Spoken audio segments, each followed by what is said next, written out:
Good evening, everyone, and welcome to this live stream. I'm just going to get the camera on quick.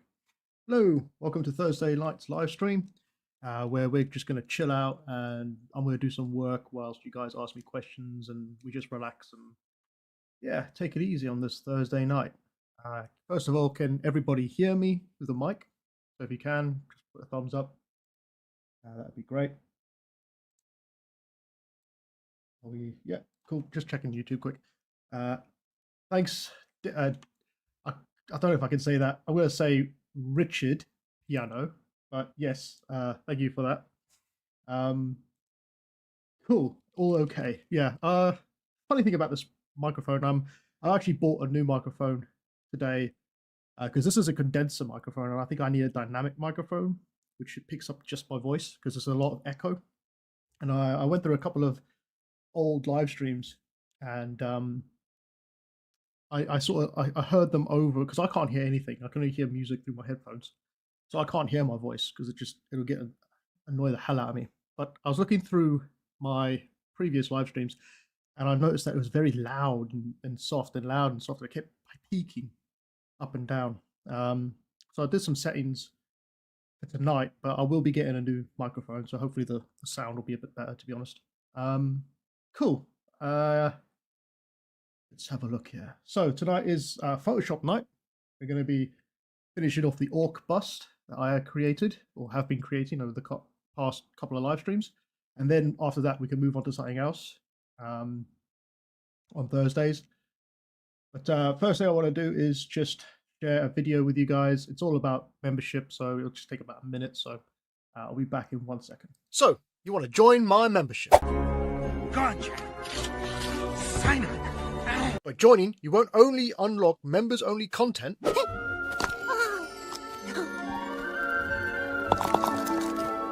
you'll also be supporting my channel and the growth of the community.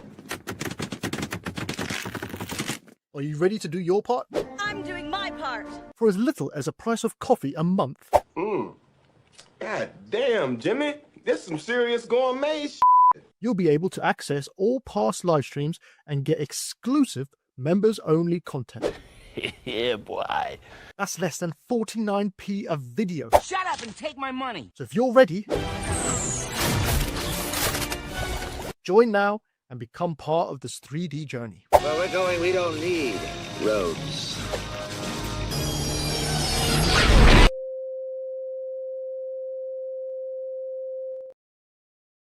There we are. Sorry about that. A little bit corny, but I thought I'd make something a little bit fun with the video. I mean, I actually quite enjoy doing video editing like that. And it's the first time I've introduced sort of, call them memes, but they're kind of pop culture references. Anyway, like I said in there, you can become a member on my YouTube channel. And also Patreons. This is the month for my Patreons tier 3. They'll be getting a brand new tutorial this month, starting on the 8th. They'll be sculpting the Velociraptor from Jurassic Park, and it's exclusively only for my Patreons tier 3. So go and check that out if you want to become a member. And I've also got an online stores, and there's a special going on tonight this month for my ArtStation. It is 30% off sales for this month. If you go to my Instagram link, you'll be able to find out the code for it. It is creative30, so CREATIVE 30, and you'll be able to get 30% off anything on my online store except for the bundle packs. So go check those out if you want to see more tutorials, brushes, or models.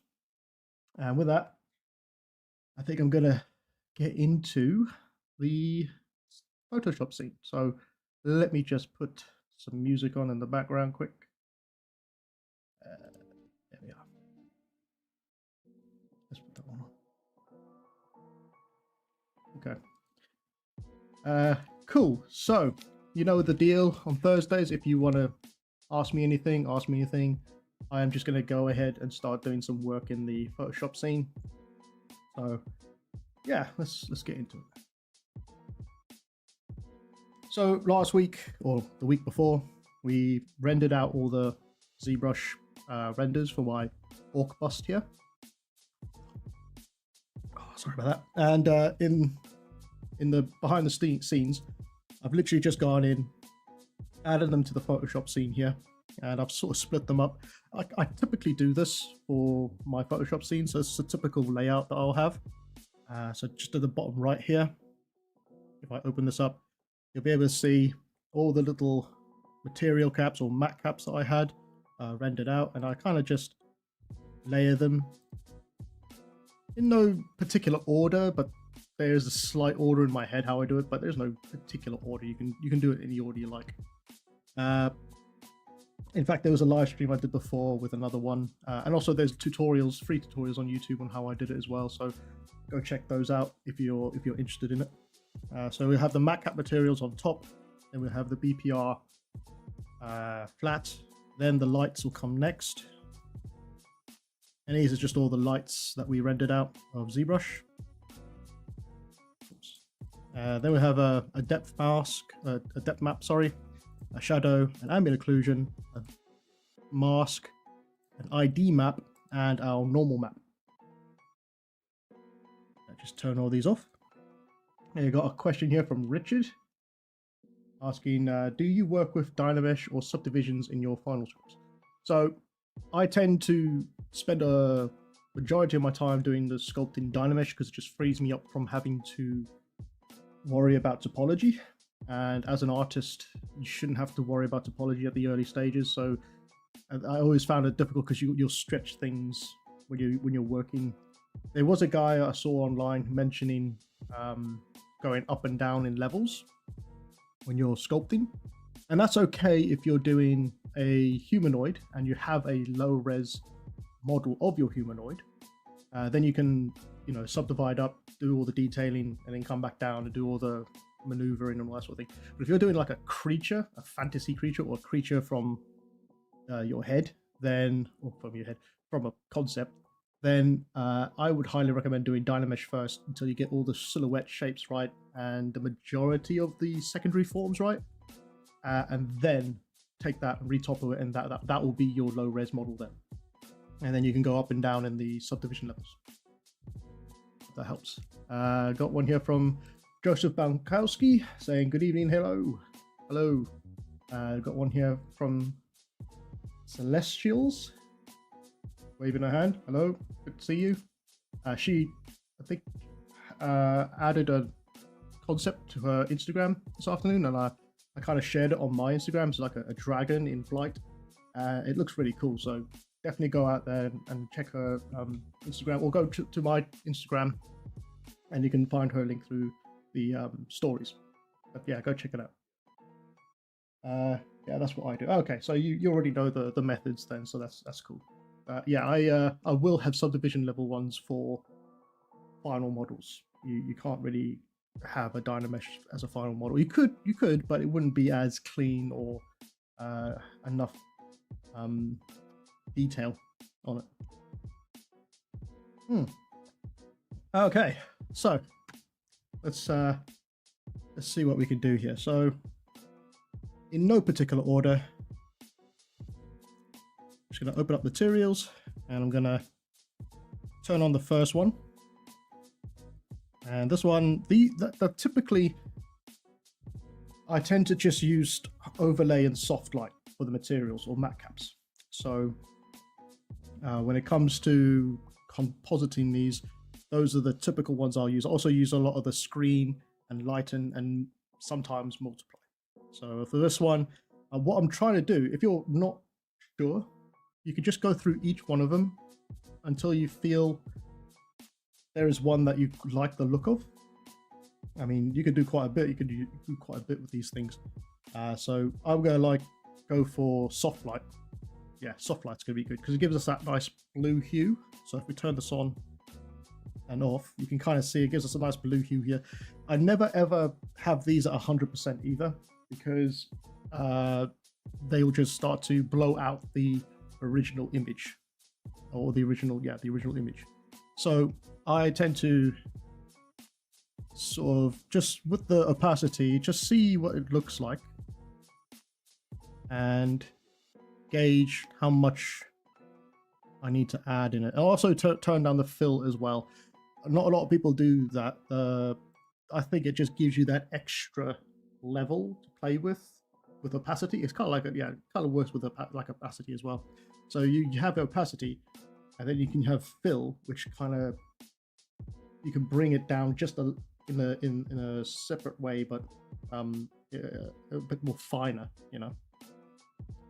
I got one here from Codman Wayland saying, "Hi, can you say something about when it is better to work with or without the perspective switched on? Thank you." Okay.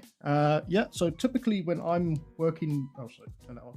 So typically when I'm working with perspective is when I'm working on organics. Organics are your skinned creatures or humans, anything that is organic in nature.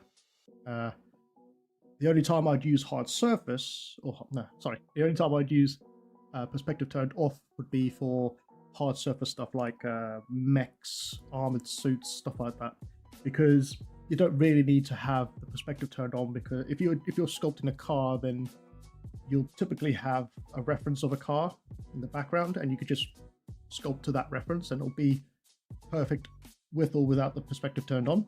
But with organics, specifically organics, you run into the issue of fish-eyed lens if you don't have perspective turned on. What that means is if you sculpt something without perspective on, you're sculpting it as if there is perspective. So your eyes are seeing this perspective, right? So what you want to do is turn it on, because if you don't turn it on and you turn it on later, you're going to get your face, instead of being what it was, what you thought it was in perspective, it's going to pull everything into a fish-eyed lens look. And it's going to make everything look really weird. So you must make sure, if you're doing, especially faces, to turn on perspective mode when you're sculpting. Cool. All right, let me just try and do some of this. So that was the first one. This one typically is about divide, and that adds an extra layer of lights or a light source to it. Now, all of these things will kind of they might get lost later on, right? When you come into the end of your image.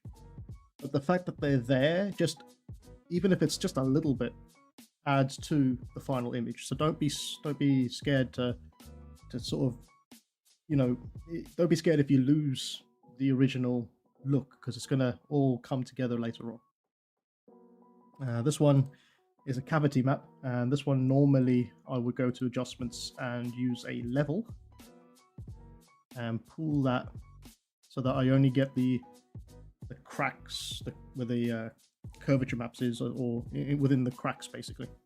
And this could just be a multiply. So this one is a little bit weird as well. You probably need to add a blur to it, and what that does is just breaks up that hard edge to all the dark parts. It doesn't have to be too high either, so you can see what it does there. And then you could just come in here and again pull these down like so. This is a metal, so with the metal one, I typically would go to the ID map, choose the wand, and pick everything that is metal, which we highlighted as a blue in this case, and just create a mask using that, and that just masks out all the metal pieces.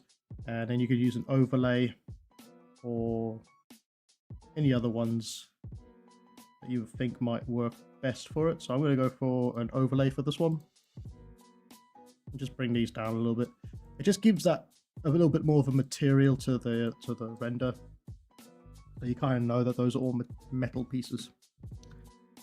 Next one, this one's a bit of an odd one. You can use this in a multitude of ways. You can use it flat out and add it as a soft light overlay, or any of the others. Almost moved out. There we are. Soft light. Another good one this would be good for would be the leather. So you see the leather on the leather straps and the wood for the sort of armor. Maybe we'll use it for that. So maybe we'll just come in here with the ID map. Also, I'm going to do the purple at the top as well. So I'm going to just add all these pieces. Now I'm using tolerance 10 and turned off contiguous, whatever that is, in the settings, just so it captures all the specific colors. And I'm just gonna come in here, mask those out. And that those are particular. Let's change this music quick. Cool, let's have a look and see if there's anything in the comments section quick. I got one here from Mawami Anim8. Started following your work from ArtStation back in the day. Used to play your time lapses frame by frame during the compositing parts, trying to understand your workflow. Bless up or the live stream. Oh, thank you very much. Yes, I sort of was a bit weary about when to start live streaming, so now I've got time. I can start showing people how things work, or how I go about doing things in 3D for concept work and stuff like that. So thank you very much. Cool. So we just took a little bit down on the opacity and fill for those. Now you don't have to use these map caps exactly how they are. You can actually adjust them. So if you want, you can go to image, adjust, let's say the hue saturation. You can change the actual color of them as well. So if you feel like it's too blue, you can just come in here and change it. You can also colorize it as well, and that can give us some wacky stuff going on there. Or you can just turn that off. Let's see. What should we do with this? We make it a little redder, a little red. There we are. The blue one. Now this one, sometimes I'll just go in ZBrush when I'm rendering, and I'll just randomly pick some matte caps, because you can get stuck using the same matte caps all the time. So typically I'll just go in and I know the ones that will work, but then I'll also add ones that might just be fun to use and see what would happen if you used it inside Photoshop. I think this is one of them. And just see here what will happen if you just scroll over or hover over each of these layers, what will happen to the concept as we go through it. And again, remember, we don't have to keep this color. We can change this color using the hue saturation method. But yeah, you could do something with this. You can even use this as a mask in itself. So let's say you wanted to paint some war paint on the face, right? So what you do is make a mask, Control I to invert the mask, grab a brush. I'm using a brush from one of my brush sets that you can get online, and you can do is just paint in. Oh, I ain't got that opacity on. Just come in and paint on your model and paint away. So now you can add some cool looking artwork on his sort of body and stuff. Might be better to change this to a multiply or an overlay, kind of like a faded paint. But that's one of the things you can use that for as well. You can use these matte caps for as well. So you can play around with that. I'm just gonna delete this layer mask, and I'm going to hide this because I'm not quite ready to use it. And that's another thing. If you're not ready to use the matte cap material, you don't have to do every single one going up the levels. You can kind of just leave it and come back to it if you want to do it later, once you have a more established image. So I'm just going to leave that one for later. The gold, let's see what we can add gold to. Let's add it to let's add it to his earrings. I think that'd be quite cool. So I'm just going to add it to the blue ones, but I'm going to take away these blue sections here. So I'm just going to use a lasso tool, hit Alt on the keyboard, and unselect those pieces. And then I'm just going to make a mask. And now we forgot the ones down here. Actually, the belt buckle looks quite nice with gold. Maybe let's just unselect these ones and turn that off. Let's keep it like that. So we have a gold belt buckle in the front. And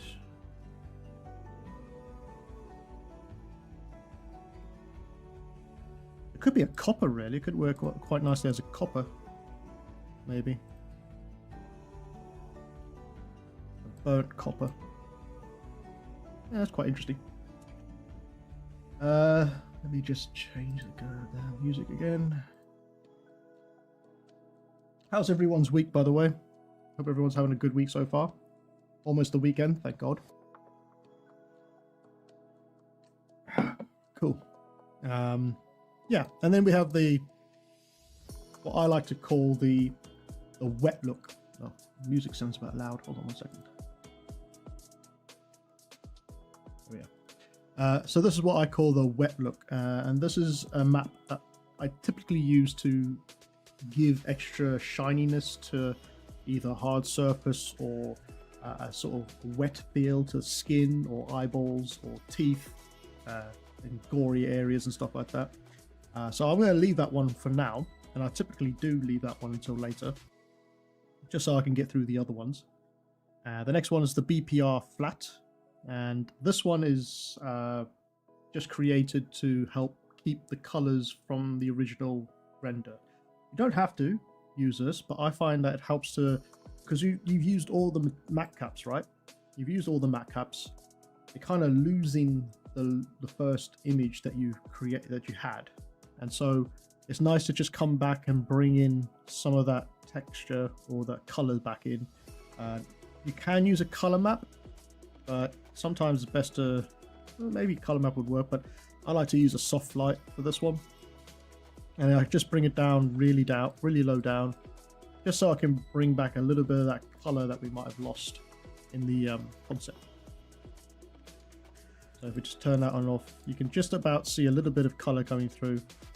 You can play around with the hue saturation as well to bring in a bit more color if you like.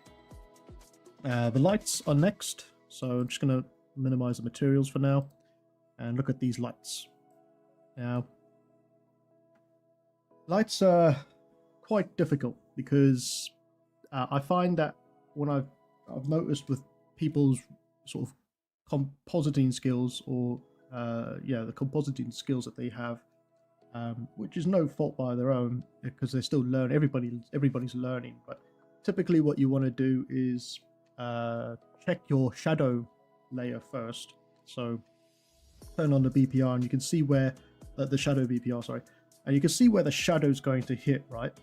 So you wouldn't expect to see any sort of light sources coming from this typical area where the shadows are. Now the shadow is going to hide those, but you also want to turn down the shadow layer in the opacity and fill, because you don't want full-on dark blacks in your shadows. So it's a good idea to keep a mental image, or if you want, you can even turn this to a multiply and you can have it there ready for you. But I find that's a bit distracting. So just keep a mental image of where that shadow is lying on your character. And we'll turn on the first one. Again, do not need to use all of these light sources, but it's better to have more images to work with than to have less images to work with. We got one here from Ben Nerdy Butcher. Says, I still use your guide for comp from years back. Oh, that's brilliant. It's funny enough, I still use my guides. We got one here from Comics Legend. Nice to see you again. A slight fade mask would work nicely on the bottom portion of the sculpt so it looks like it's coming out of the dark and not hard edge. We're going to get to that. So yes, there will be a slight gradient of shadow from the bottom up because we want the focal point to be the face. So yes, that is a valid point. Where's my lost my Wacom tablet, Wacom pen there for a minute. Let's turn this to a. Typically, I like to use screen for lights.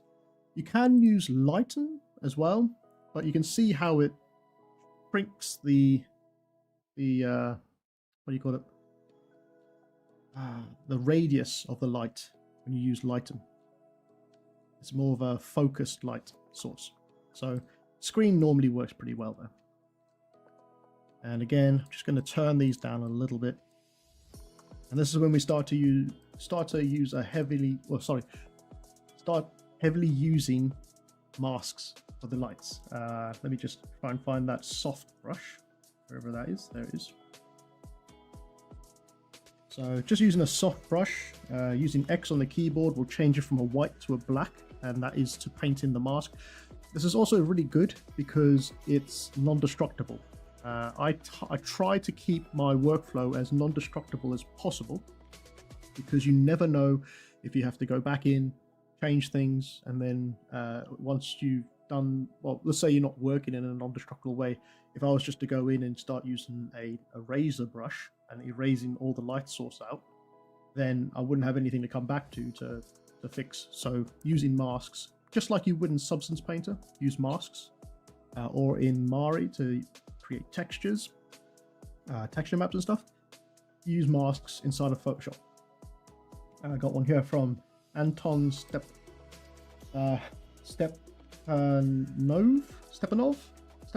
There. Sorry, I'm really bad with names. He's saying hello, and I'll say hello. Cool, nice to meet you. And let's have a look. Where was I? Oh yes.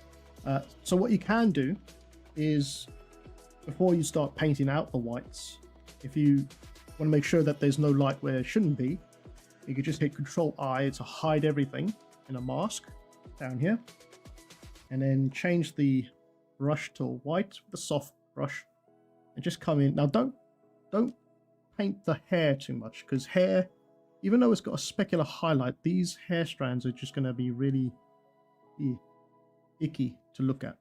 So don't worry about the hair too much, and just focus on key areas where you want your light to hit.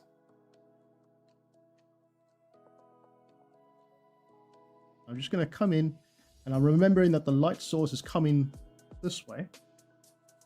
So I'm just going to paint everything on this side of the head.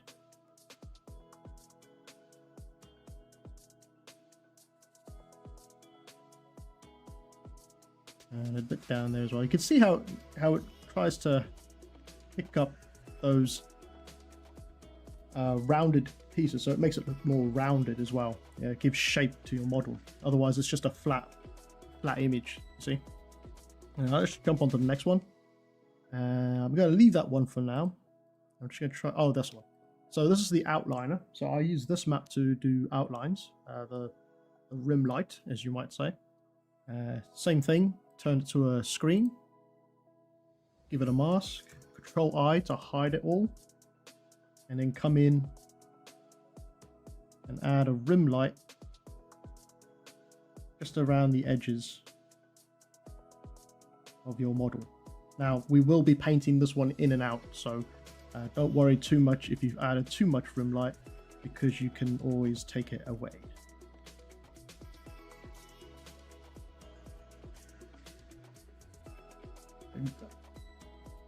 So got one from Anton saying, I'm using some of your products for sculpt.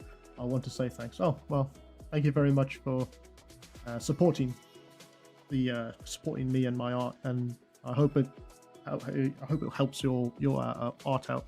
Oh, getting tongue tied here. Where was I? Yes. So just gonna add a little bit more light in some of these areas on the rim light. I'm gonna leave these, leave the rim light. Probably bring it down to 90. on the opacity, but leave it 100% on the fill. And I'll just check this one, check this one. This is quite a nice one. So this one's one of the lights that are quite close up to the face, and I think I shone it from below. Now, that's not how lights typically work, but because it's a concept, it doesn't really need to make as much sense as in real life. You can, you know, composite it to make it look how you want it to look. So I'm just going to add that as a screen. Control I. I'm just going to see if this one works nicely in some key areas.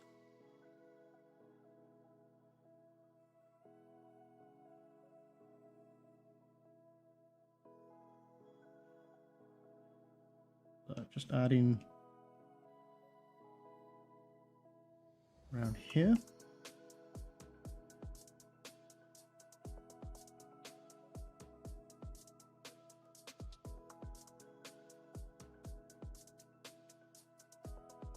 Yeah, that'll do.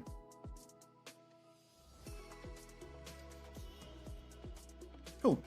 So now let's just jump up to the normal map.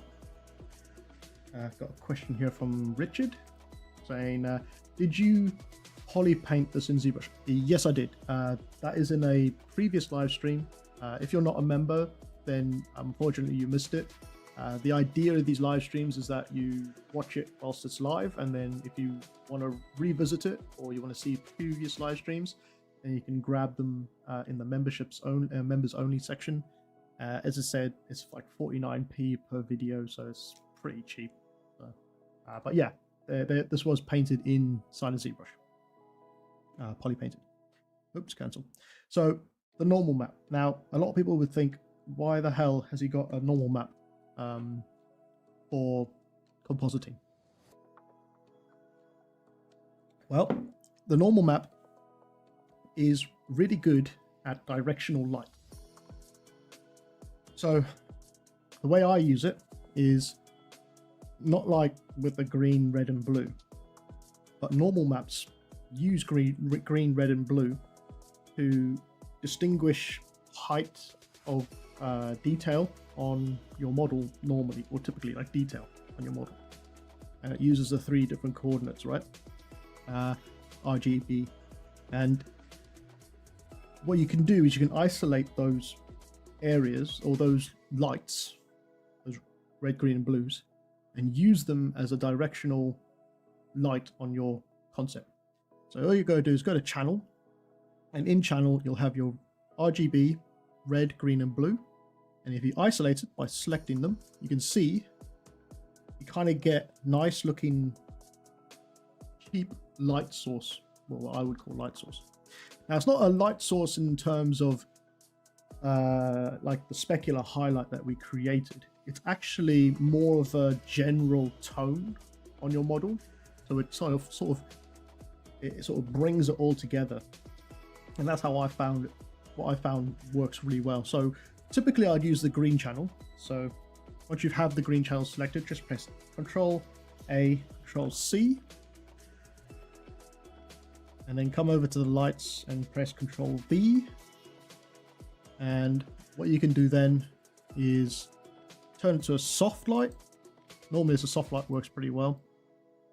And then just bring it down a little bit. Now you're not going to see much of a change, but if you turn it on and off, you can kind of see the direction of your light is now coming from up above, you see. It took me a while to figure this one out, to be honest. I don't know how I came about using this, but it works pretty good. Got one yeah, from Richard saying, I really like mid-level detail. Any good course you recommend for organic sculpting, specifically on humanoids? Oh, no, I don't have one off the top of my head. I'm sure there's plenty of people in the channel maybe that can help out with that one, but I can't think of it off the top of my head, unfortunately. Got one here from Anton. saying, sorry, my English is not very good. I used a translator now, and I'm really enjoying your product sculpting. Thank you very much. Don't worry, I think I got the I got what you meant. Don't worry. Yeah, but that's cool, man. Thanks. Cool. And don't worry, my English is bad as well. I can't talk half the time. Cool. So you can also change the color of the normal map. So if you want, you can change the hue. So if you want to maybe, I don't know, make it more of a sunset orange on your character, or a blue sort of mood, you can kind of change the overall saturation of it. That's quite nice, actually. Because if you look here in this reference here that I have at the bottom here, this little guy here, by the way, is my microphone okay? Are you all able to hear what I'm saying? Because I never know. I'm not an audio guy. I don't know anything about audio, but I feel like, am I close enough to the microphone? I don't know. I kind of move my head a lot, you see. But I kind of like I was saying, I kind of like the look of this one. It's not a pure green, but it's got more of a snot-like green, if you know what I mean. It's got a sort of the more reddish areas are prominent, if you know what I mean. I think I'm going to use that as a kind of reference for what we're doing here. So I'm just going to make that a focal point of what we want to do. Okay, good. The audio is great. If anything, oh yeah. I'm sorry. The music. I've got this. What do you call it? It's Upbeat. They're the people I use for my music. It's a thing online. Royalty-free music. It's just very difficult to find a good mood, to be honest. But yeah, I mean, most of the music I use is just from there, and I just put it on the background, completely forget about it, and then I've heard it 1,000 times, and all of a sudden I lose my mind and I have to change the music. So just ping me in the chat every time that you feel like you guys are annoyed by the music. I'll change it. But yeah, I kind of get lost, so don't worry about it. Cool. So yeah, let's say we want to add a bit more reddish to it, something like that. That'll be fine. So you can see here now it's got a little bit in the little thumbnail down here. You can see it's got a little bit of orange in it now, which is quite cool.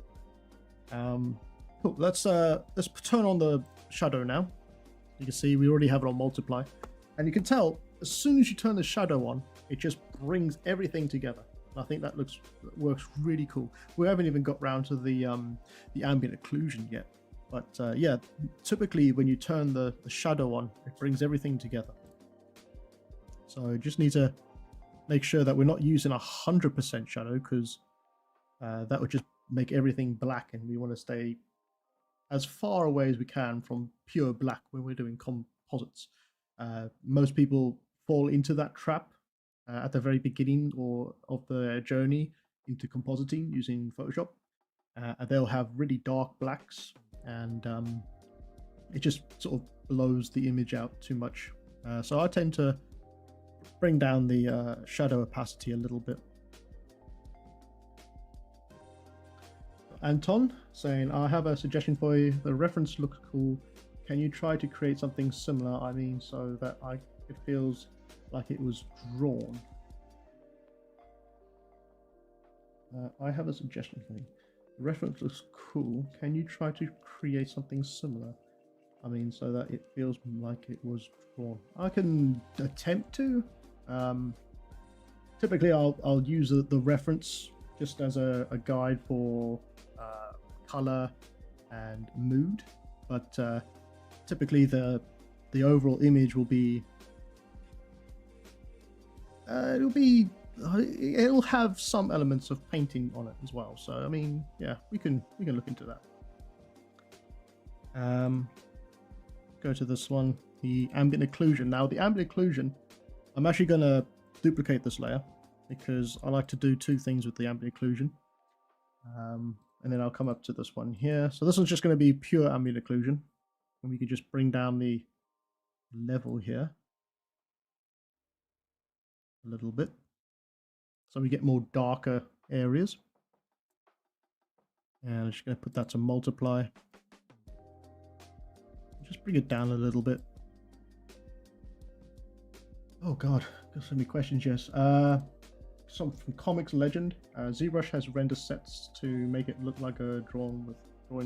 Yes, they do. Yeah, I haven't dived too much into them because I've been busy with other things. But yes, ZBrush does have render sets that you can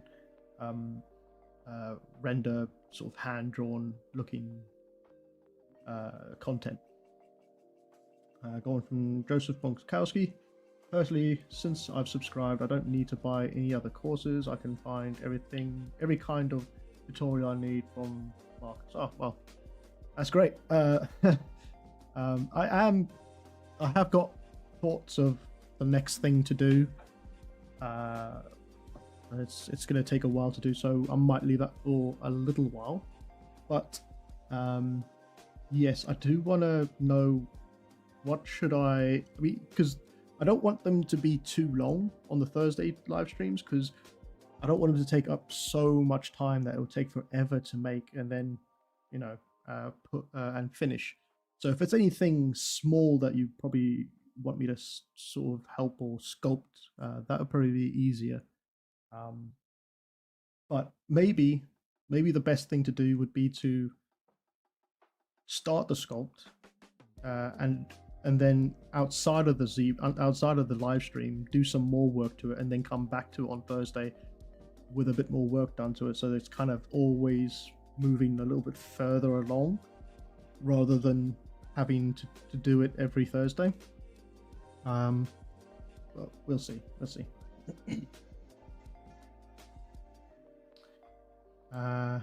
This one from Anton. Maybe try adding some filters to add some artistic flair as an experiment. Yeah, we haven't got to the filters yet. We're kind of still working on the matte cap materials, so once we get to further on, we can add some extra things to it. Dick, yeah, I said it there. I said it. Richard said, besides ZBrush and Photoshop, do you use any other programs for your concepts? So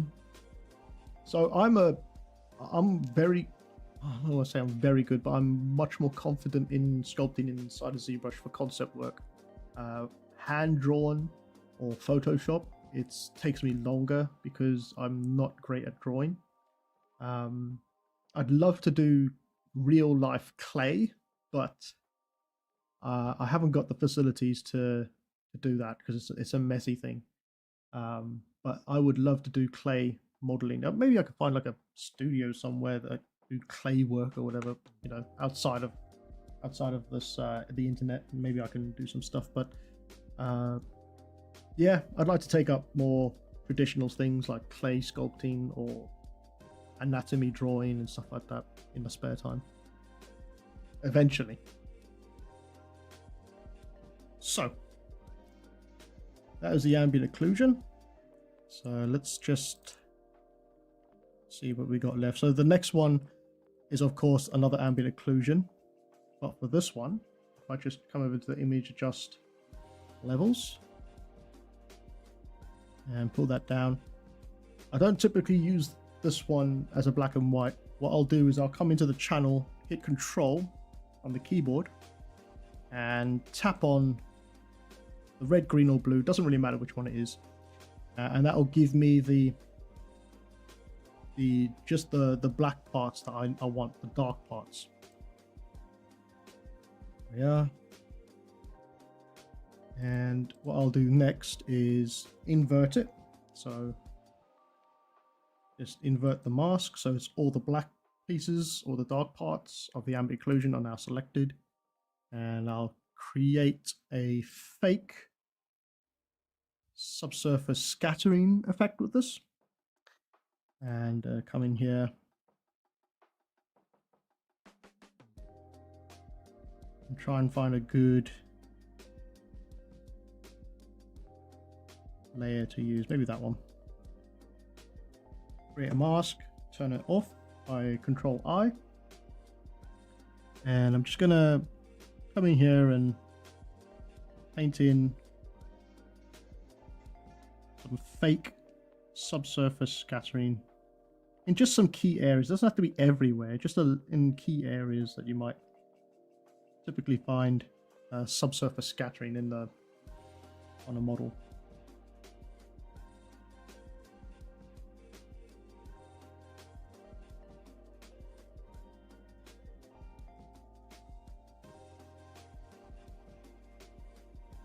So on the ears in particular, good areas.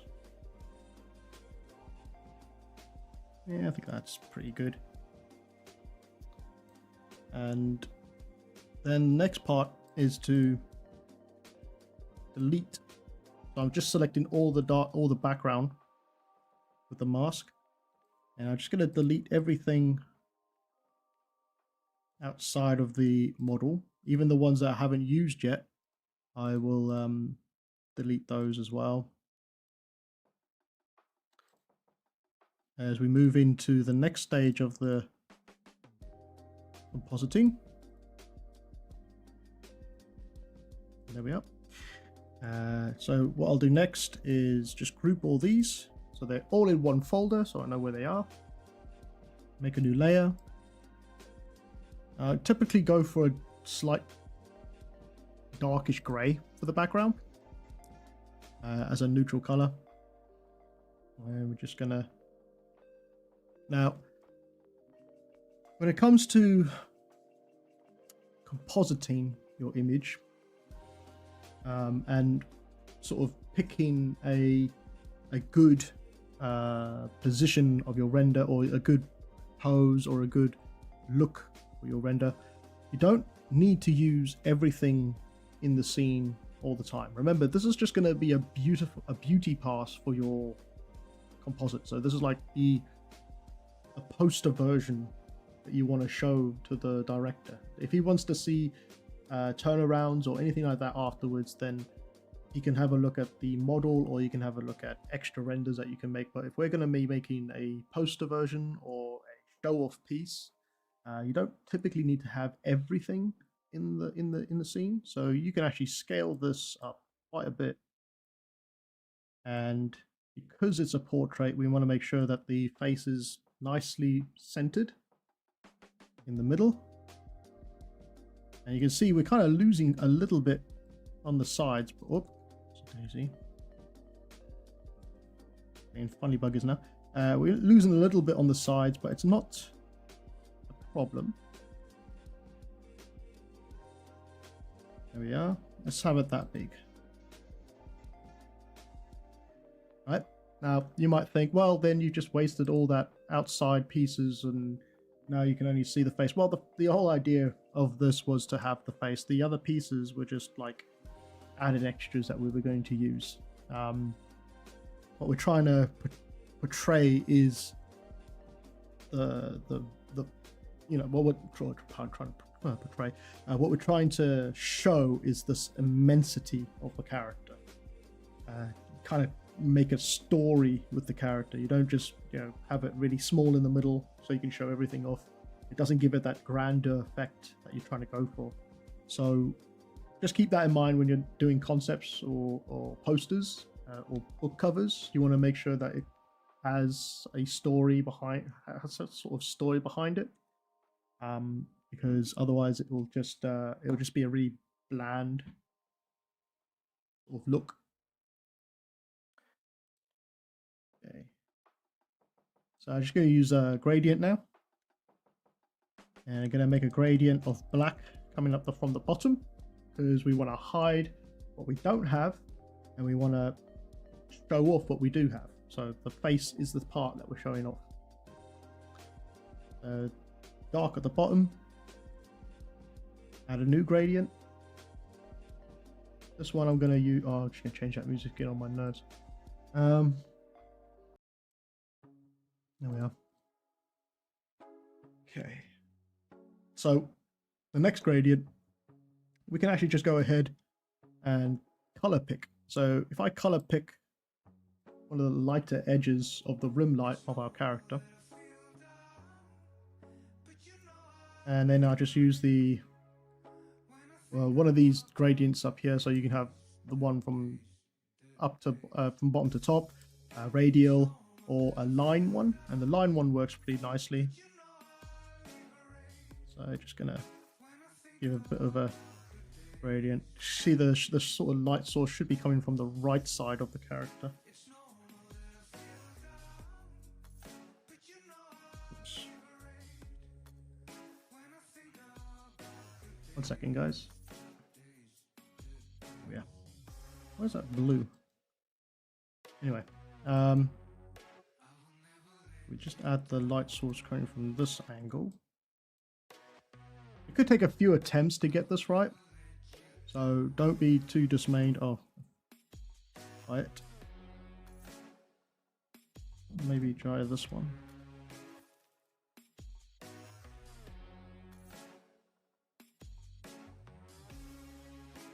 Yeah, that'll do. And then I'm going to use another light source from behind. I'm going to make this quite a light one.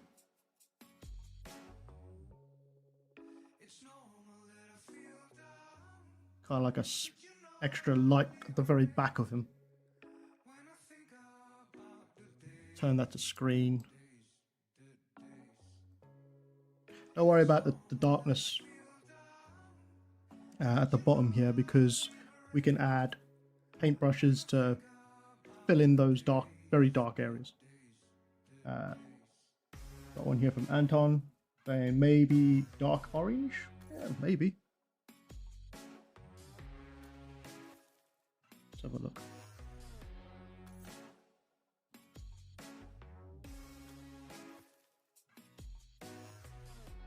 Oh, I like that.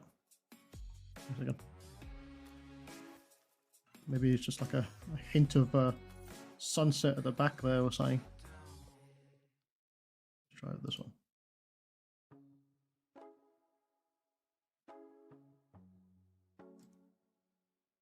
Ooh, that's quite nice. I quite like that. Good shout. See if we can even make it a bit more.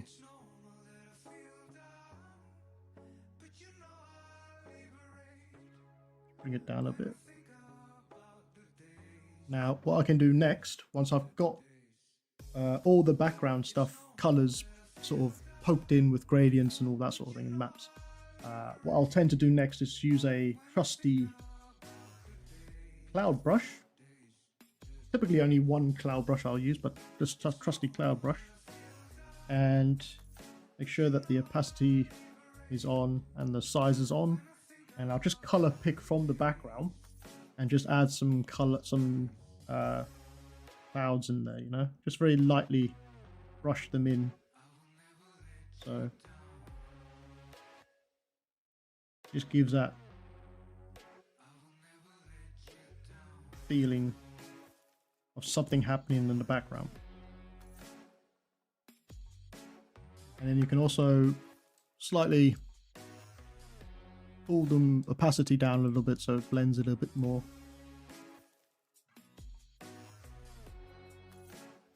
And then in the front, it's a very dark down here, and that could draw the eye away from what's happening around here. So you could just color pick from the back of the background and just add in a smoke effect, maybe coming from the side.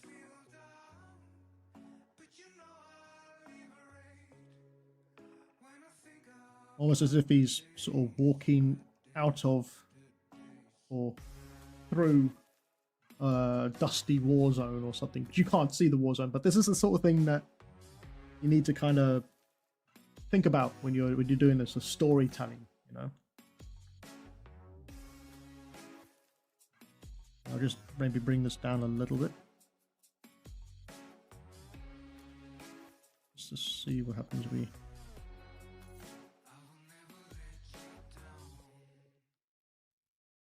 So there's a lot of little tweaks going on when you do this now to get the image looking just how you want it to look. So we'll come back into here I'm just going to turn these lights off and just see, yeah, you see at the bottom here. Oh, we get a different brush out. So you can see down here at the bottom, that rim light really makes it so you can see there's a rim light there. We don't want to have that rim light there, so we can just come in with the soft brush and paint that out, and that'll just hopefully make it blend a bit better. This one, I'm actually going to paint out some of the paint there. I'm going to introduce one of these other ones using the same techniques as before, so screen and then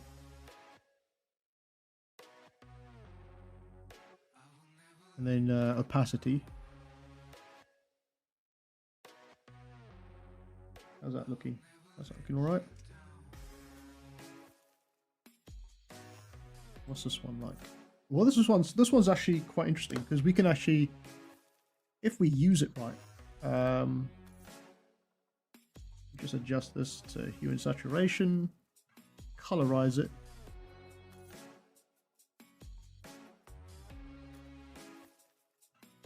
Let's see if this works.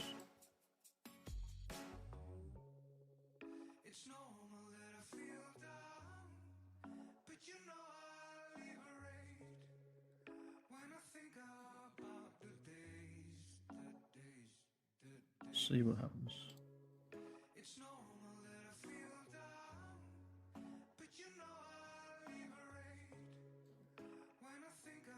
Maybe this is too much.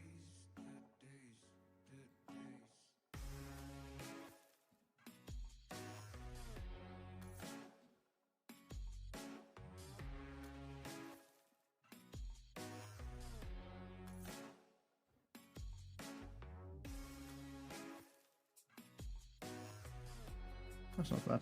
That's not too bad. Just add that, I guess. Sorry, I'm just overthinking it. We haven't used a depth mask yet, so we turn that on. I normally just use a multiply for this, and then we haven't got rid of the background for this one, so let's just do that now.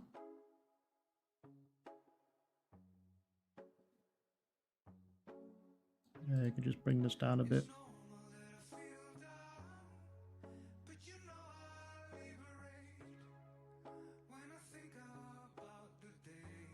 Looking all right. If we need to, you can always go to the original image and up the brightness of it.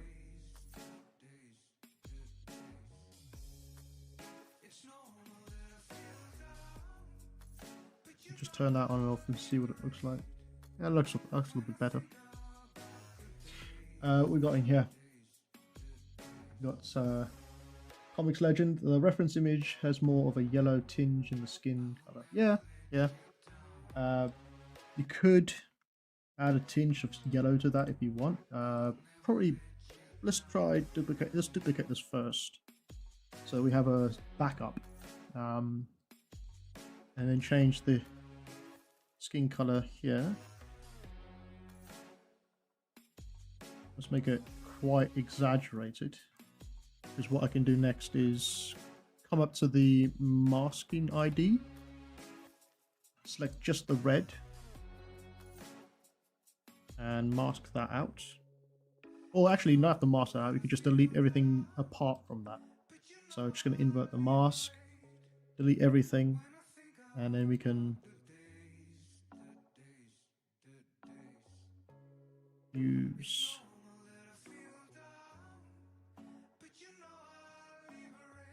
color, maybe.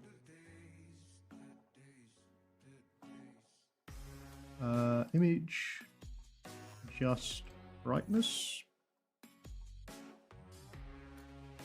Bring the contrast down. Now I'm not going to have it purely yellow or have that pure yellow tinge to it. What I can do is actually just incorporate in key areas, so like the where the hard spots would be, I guess, where on this model. So you look at the cranium, up here, the eyebrows, Going to leave the jaw area because that would probably be a bit more grayish bluish to sort of states to it. But we could add some yellow to the tops here.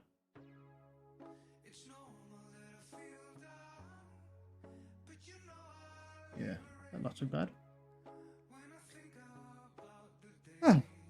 Now the eyes. I was going to do something with the eyes, but I think if we actually add anything to the eyes, it's going to make it look a bit cartoonish, I reckon. But let's have a look. What I'll tend to do is make a new folder, add a new layer, maybe make this as eyes, and coming here. Have we got an ID map for them? Yes, we have. So what we can do is select the eyes, get the fill bucket out. What color eyes should we have? What color eyes have they got? I like the idea of white, but that could be quite boring.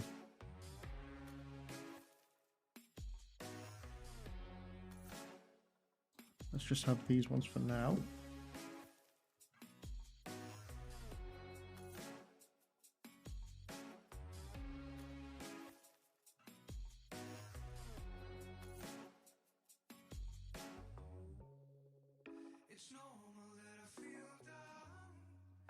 With a soft light, bring these down a bit. And I'm gonna add a mask. Use a soft brush. And I'm gonna mask, just take away the top parts of the eyes. So it's kind of like in shadow, you see.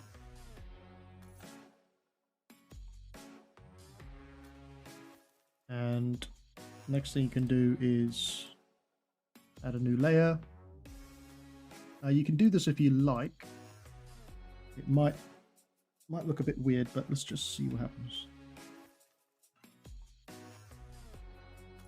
Probably be easier if we just use a map or an image, but let's add them like that.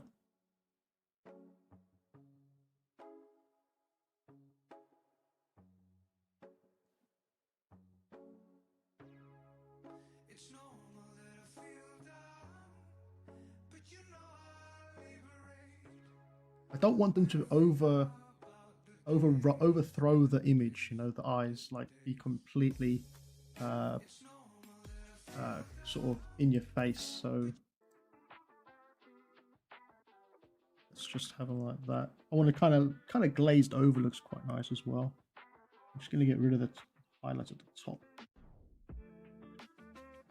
We could also add a highlight. So because we don't actually have a highlight for the eyes from the light sources, we could just add a quick highlight in here. So I'm going to go to a new layer and just with a pure white. You'd have the pure white. Maybe you can color pick from a highlight and just add a highlight in here.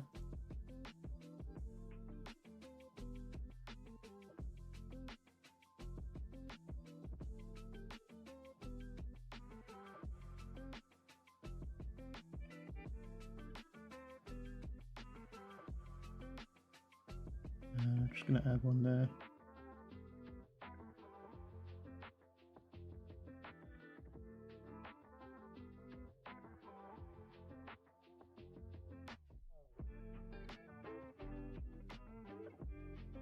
How's that look?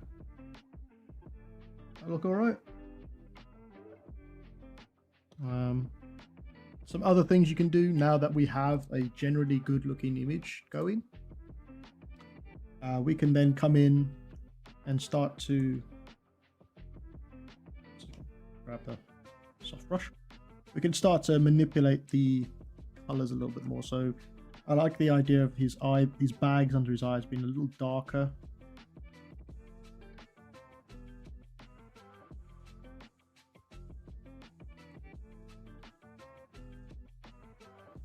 And then just bringing down the opacity. Now you're going to notice in my in my layers here, it looks messy as hell, but that's because I don't tend to keep it very clean.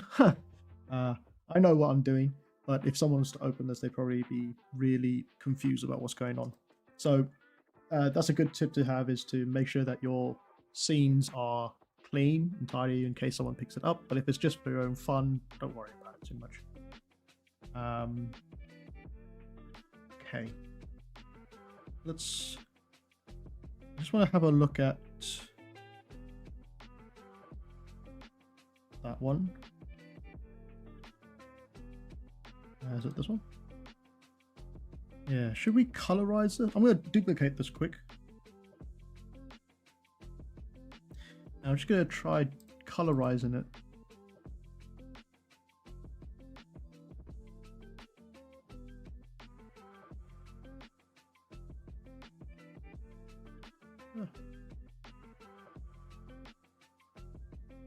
So it blends in better with the background, maybe?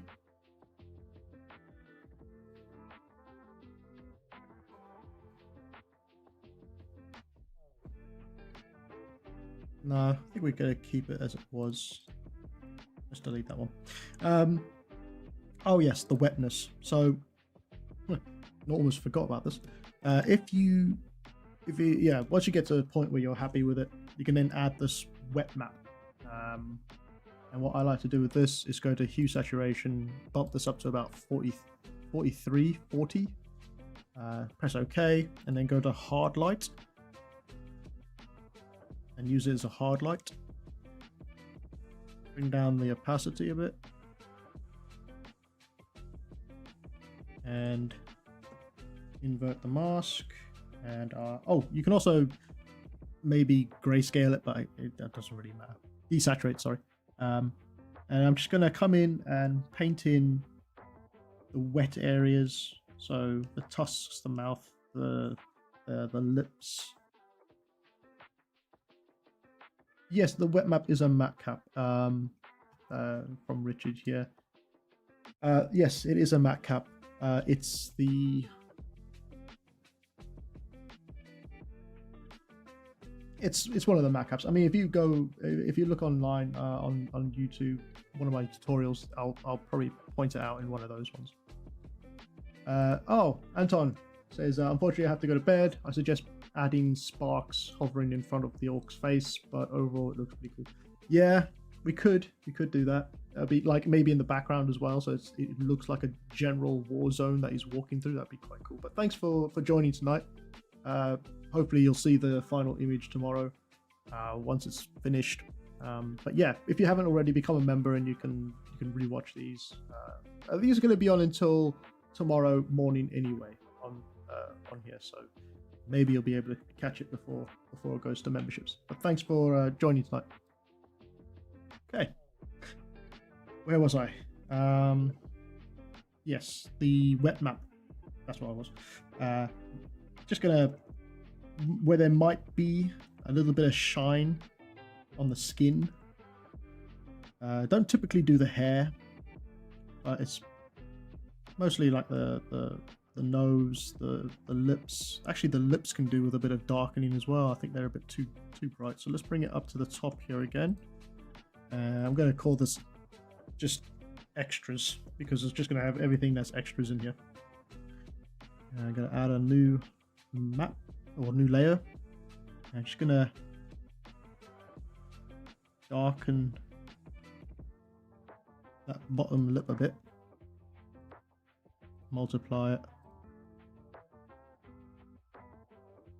bring down the opacity, and we can do the same thing for the hair as well. I think the hair's sort of collected a lot of the extras from other maps, so what we will need to do is just darken these as well, darken this as well. So I'm just going to use a bucket for this one, and I'm going to select one of the hair colors.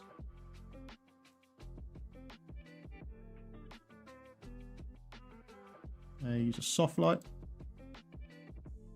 just bring down the opacity a bit.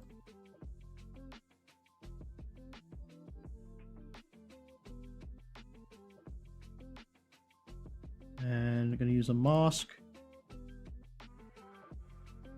And I'm going to just paint out along the edge of the hairline there, so it's lighter, kind of like he's an aged orc. So he's got a bit of grey scruff in his beard and in his hairline, and just to put out a little bit there as well. Oh, that's actually not looking too bad. Let's have a look. What else? Let's add a new layer. And for this one, I'm just going to show you quickly how I go about adding some extra effects. So the hair, we created the hair inside of ZBrush, and it looks like hair, but it could be better. And I typically don't do hair follicle stuff inside of ZBrush because it's a pain to do. A second. Oh, sweet coffee. So I don't tend to do the hair inside of ZBrush.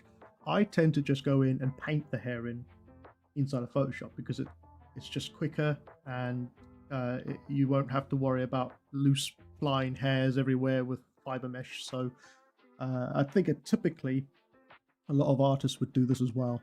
So the best way to do that is grab a brush, make sure it's slightly small or a small brush, and just come in and add some flyaways to the ends of the hair here, so it doesn't look like it's just a massive clump of hair. If you give it sort of flyaways to it, be careful though, you need to kind of remember that it is hair. So a lot of artists, concept artists, would do this as well. It's just quicker, to be honest. Just gonna add some flyaways here.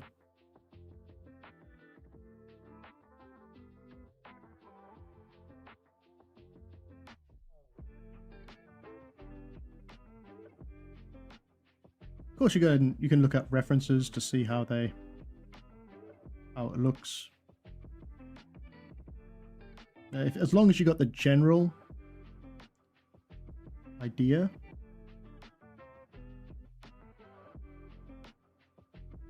then it should work relatively well. So if the hair's all being pulled to the ponytail, then the hair would flow up towards the ponytail. And then just along the edges here, you can maybe make the brush slightly bigger and paint in just along the edges here, color picking from what you already have.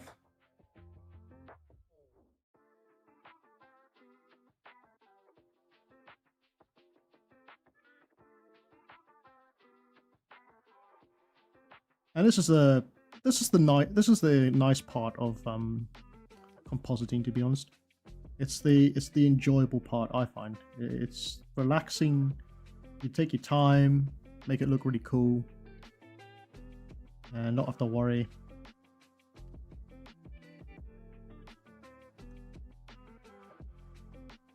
To be fair, this will probably be taken and used in some AI learning tool. If I know, just knowing my luck. But it's all right because we're actually using AI to create these anyway, to help us create this as references. So,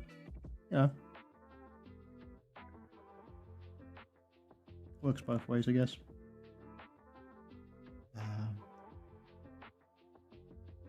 And you could maybe come in here just along the edges and paint the hair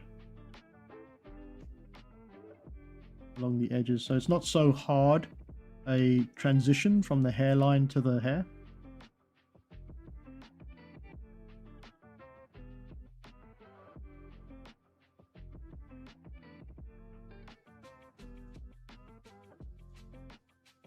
Yeah, And that's pretty much how the hair will be going forward. So just come in here and add some strays. You can also do the same thing for the beard along the bottom here.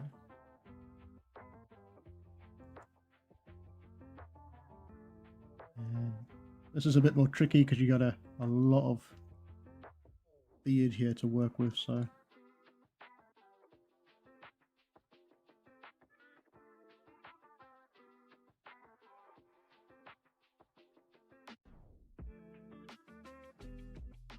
just painting in. Also maybe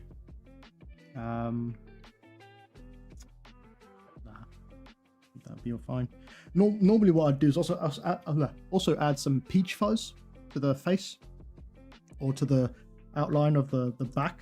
So it's kind of like little strands of hair, just to break up that very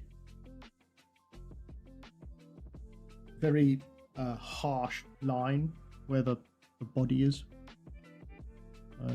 Just come in here and add some shoulder back hair along the edge. Doesn't have to be perfect. Yeah, well, there's a lot of beard here to work on.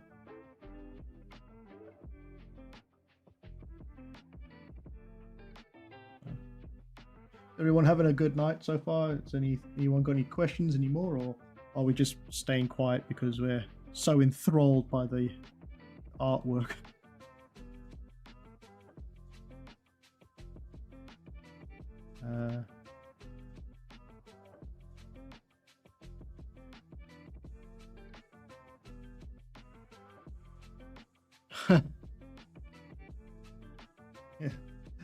Yeah, Richard, enthralled.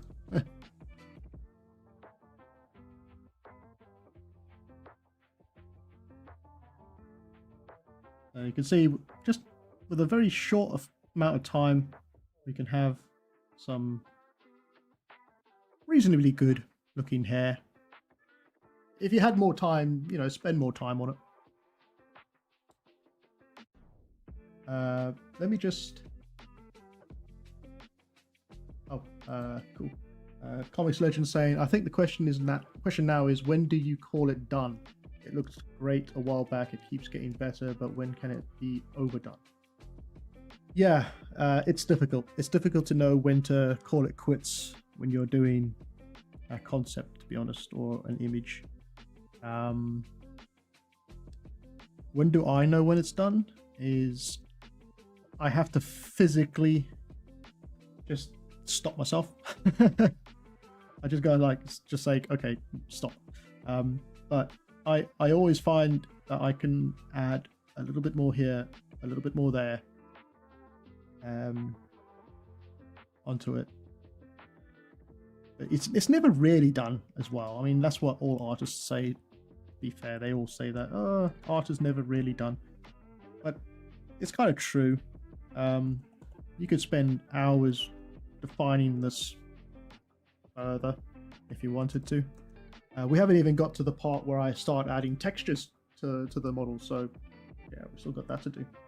Got one here from Joseph Bonskowski, just wondering if I could be ever able to reach this level.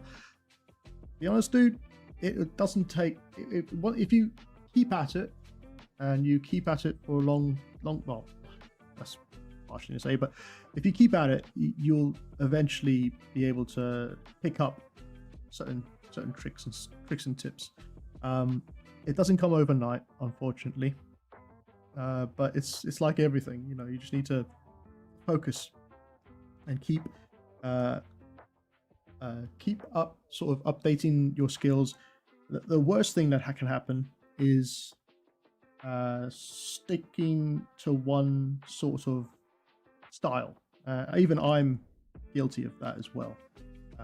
You know, a lot of my stuff nowadays is starting to look very similar to each other, and I'm conscious that I need to work on maybe evolving as an artist as well, find some other things.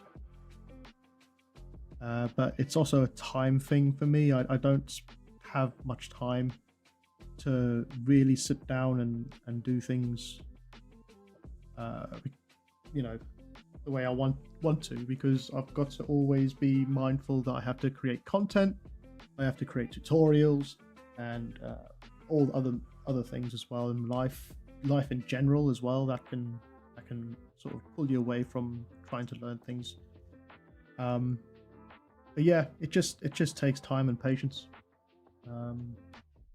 If we've given me like a, is that too much?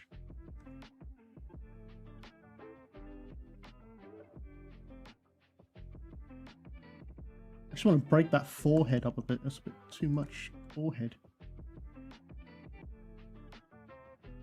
Just a few flyaways.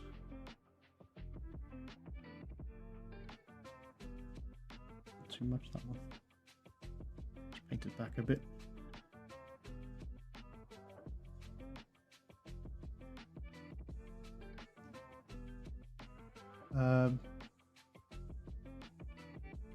Got one here from Moami. You have got me looking into getting light passes out of Blender. The way you use those maps took the render to really high level. Yeah. I'm not sure how you do it in Blender because I don't use Blender, but yeah, I'm telling you, once the image is composited and comes together, it just really starts to work really well. Got one here from Comments Legend. That's an interesting point you bring up about your work looking in the same style, but I think that is great for your brand look. If you move too much away from that style, would it turn people? I don't know, because I did an arcane type character in my own sculpted style, but I tried to composite it different to what I normally would, and I think that got a lot more hits than my normal sort of art style does. So maybe venturing into something that's you've never done before to test and see if it would work is sometimes a good way to go, because you can always come back to what you already know. But if you you know, if you keep to what you know, then you never really go forward. But yeah, I mean, that arcane test was pretty good, pretty well received on YouTube from people. Got one here from Richard. Orcs have so much testosterone they can't escape male pattern boldness. Yeah. But at least he's got the male pattern boldness in the right place, right? I imagine if we made him more like a monk. Actually, that would be quite interesting. Cool. So now let's say that the hair's all done and we're happy with the hair, and I'm not happy with this music because it's getting on my nerves again. Let's see what we're doing next. Right. So it's at this point, normally I'd say, okay, I'm happy with the overall image.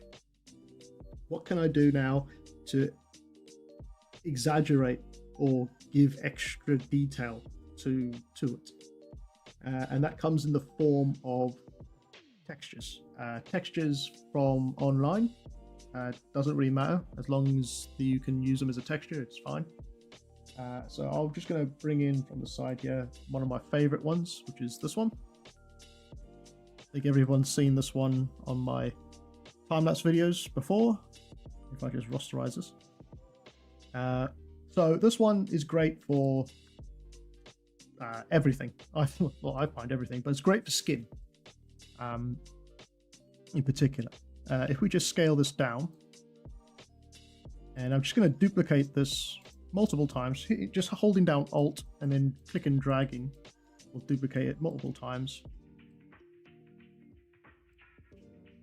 That, and in the layers section here, I'm just going to select all of them and merge them, and then I'm going to copy those ones like that, just so I have it so it's sort of covers the general area of the skin. And what I'll do next is grab the ID map for the skin, which is the red. Oh, actually, before I do that, I'm just going to go to filter, blur, Gaussian blur, because I don't want it to have sharp edges, because it's skin. It shouldn't have sharp edges. It should be a little bit sort of blurry on the edges. 1.5 is too much. I think 1.2, 3, 2, yeah, 3. This 3 will do. That'll just give it a nice softness to the overall texture. And then what I'll do is select the red for the skin, select invert, delete it, so you can see where it's all going to be. And now you can use the color version of this, so the colors from the texture in an overlay or a soft lay. But I find that desaturating it is better. And it's not going to lay on the top here. Now, this is where layers become important. You don't want this layer to be at the very top because it's actually overthrowing all the other layers below it. Typically, when it comes to textures, I try to pull this one just underneath the lights. Here. So all the light work is on the top, all the masks and, all the shadow information was on top, and everything else is on top rather than this texture. And it sort of just helps to blend it a little better as well. And we're just going to pull down the soft light, or the opacity, and the fill. And I'm going to create a mask, Control I, grab a brush, soft brush, and I'm going to paint the skin detail back in. So just very lightly paint in the skin detail again. Use a mixture of paint away, paint in. So hitting X on the keyboard will just change it from a black to a white mask for your brush. And you can just come in and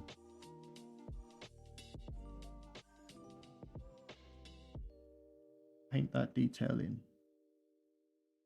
Now, you're probably not going to see it very well, but you will be able to see a faintness of it, and you don't want to have it overthrowing the image. You just want it to be very, very faint and just about visible. It's just to help sell the illusion of detail on your model. Now, this is probably like this sort of concepting is good for like posters and beauty shots.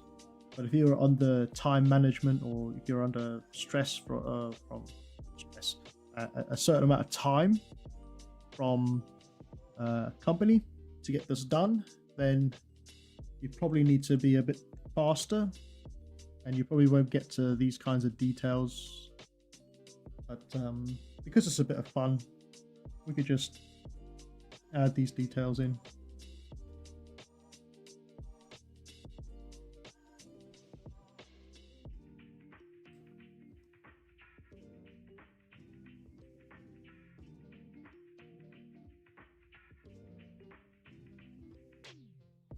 Here we are.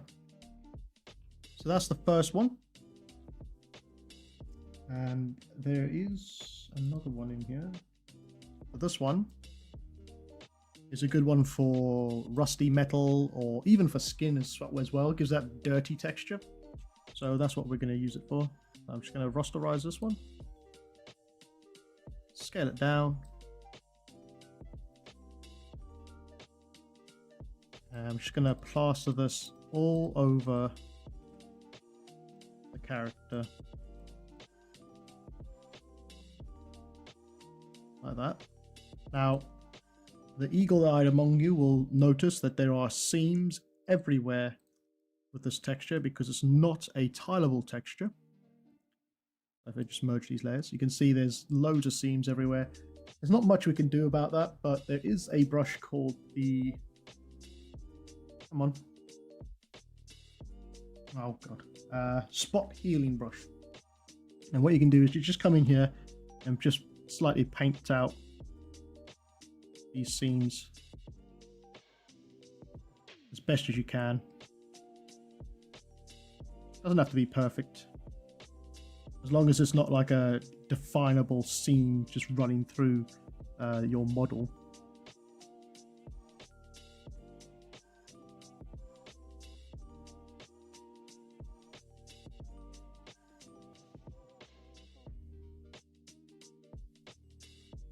There we go. Oops. That can sometimes happen.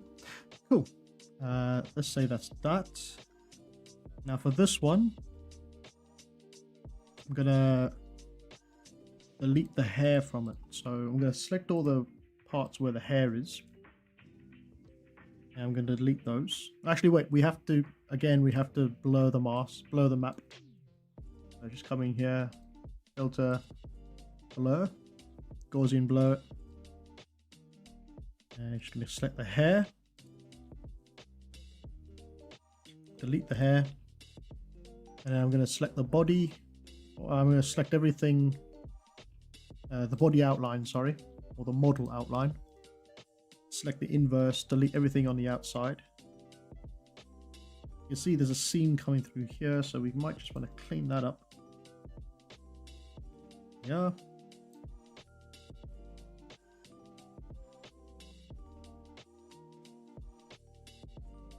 Let's see what we can do with this. Let's desaturate it.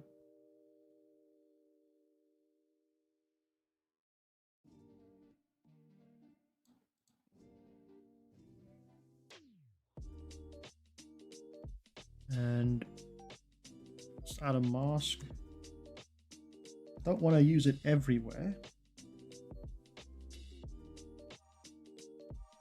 Just want to use it in key areas. So maybe on the leather parts down here, the leather in the hair, maybe a little bit of dirt on the skin.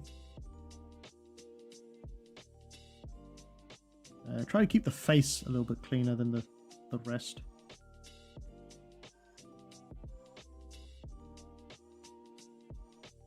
Yeah. It's not too bad. There's a bit of that rim light coming from the right hand side, the left hand side here. I just want to get that out a bit. Yeah, that's better.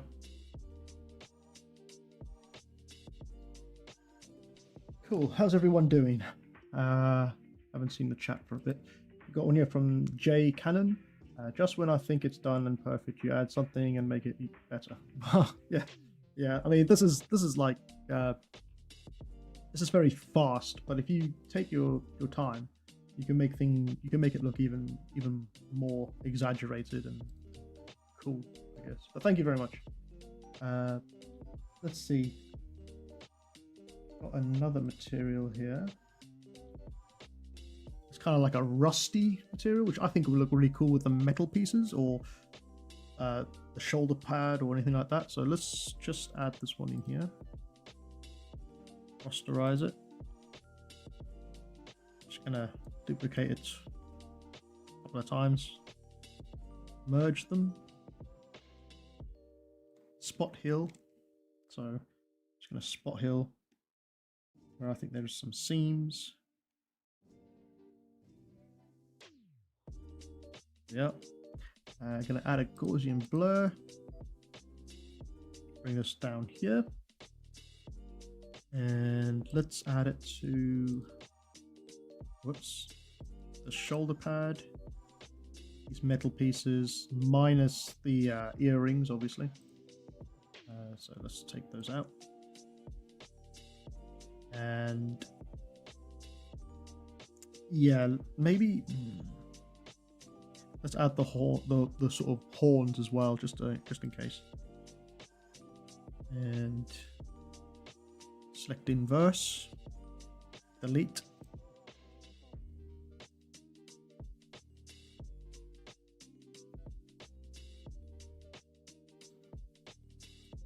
Just going to adjust the brightness and contrast for this. And desaturate it.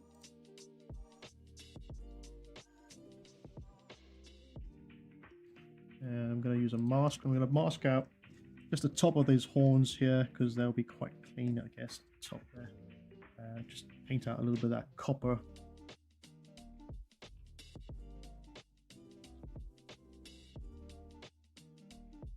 Just do an overlay instead. Just bring it down a little bit. There we are. I think that'll be fine. That'll do fine.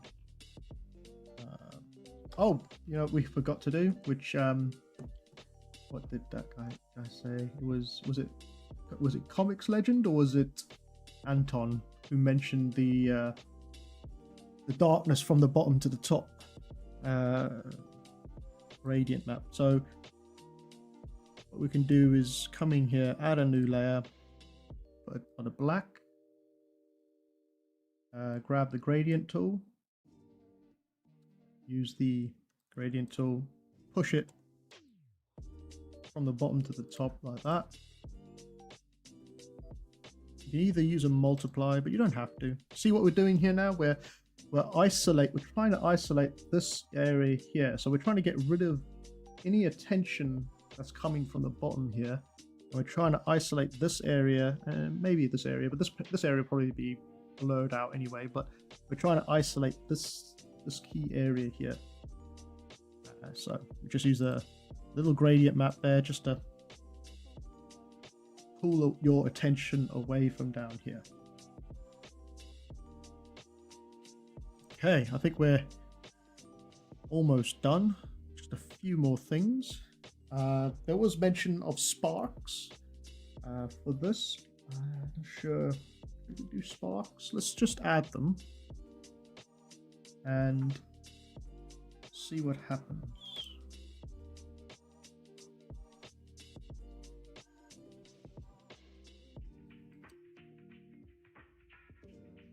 Nope, not that one.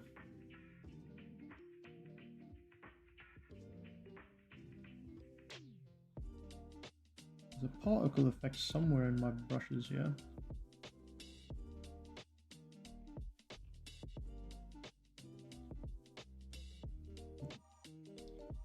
Gonna take a minute to find it now. Speckle scratches. Every sparks.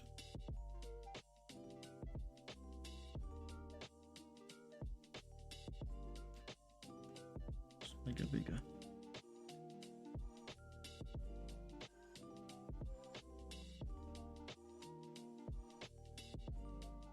And duplicate that level or layer. Get that as a linear, and then this one as a color dodge. Let's grab the eraser brush and just erase a few of them so they don't all look like they're the same kind of lightness.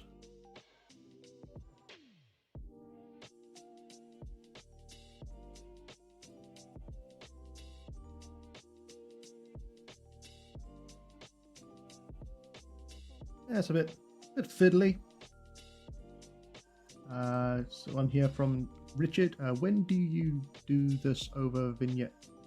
I don't technically use Vignette, to be fair. Vignette it's a good tool to have, but I don't like to have dark edges around the model, so I don't typically use it. I will use instead I will use something like an exposure to expose the central piece that needs to be seen, and then everything on the outside will be kind of darker. So I guess that could be your kind of vignette, but it's not using like a vignette itself. I think that's a very, I don't want to say amateur, but I think it's a very beginner type thing to do with a lot of concepts in compositing, is just to add a vignette just to sort of hide what is not your greatest parts or whatever. But I think if you can pull away from using vignettes, then you'll probably be more beneficial. That's what I used to do a lot of, to be honest. If I just grab my art station, I'll show you.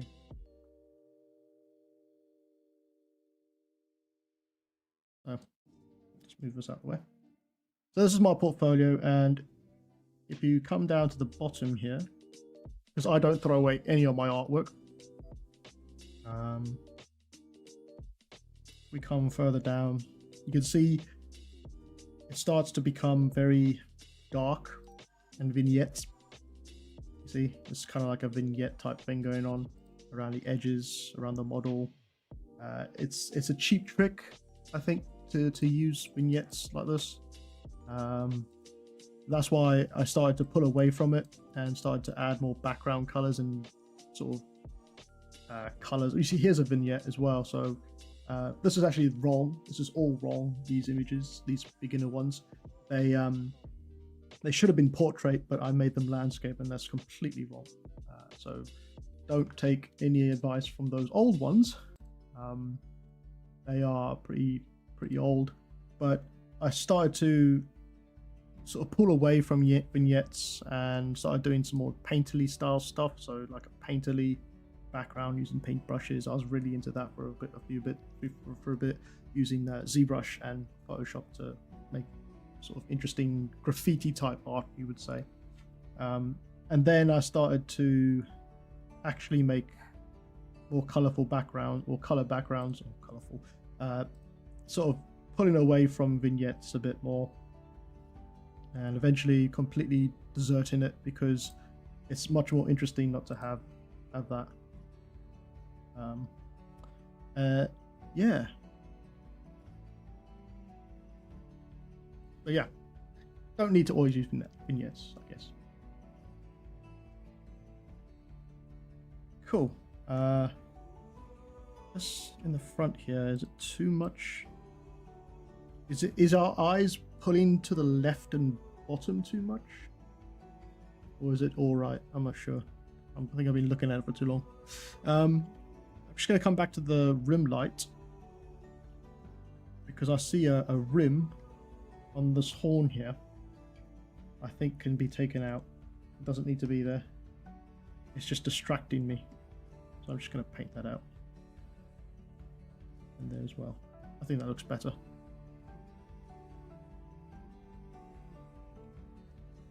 Yeah. It's a small detail, but it's now that you start to really focus on the small little details. The eyes, although I like the eyes, I just want to see what they look like if we added shine in there.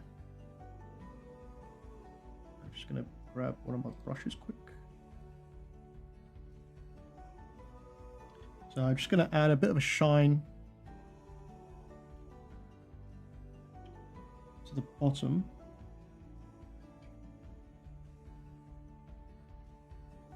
Of each of these.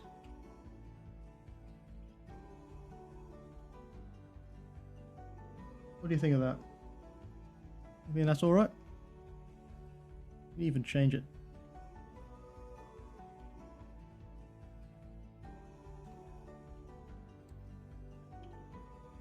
Let me know in the comments if you like that or not. I can always take it out.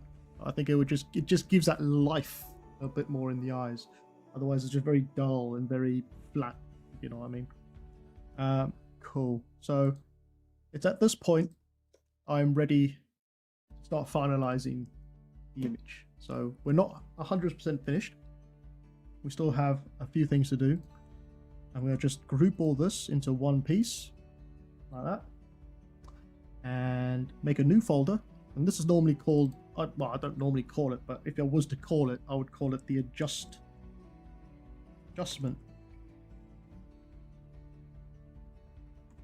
layer, right? And in here is where we're going to add all the, I like what I call the VFX, the stuff that gives it that 10%, 20% more kick to your image. So we've done a lot of the hard graft now, and now it's time to sort of finalize it. So this is the point where I say, okay, I'm done doing stuff to it. I'm just going to finalize it. So I'll just come in here first and add a brightness contrast. And I'm just going to brighten the image slightly, because again, it's trying to stay away from deep blacks, right? And so we want to bring the contrast down a little bit as well. So we're getting rid of some of that dark sort of areas on our image. The next one will be a level. So the level is an interesting tool to use. So I just gotta take a quick drink. Oh, cold coffee, lovely.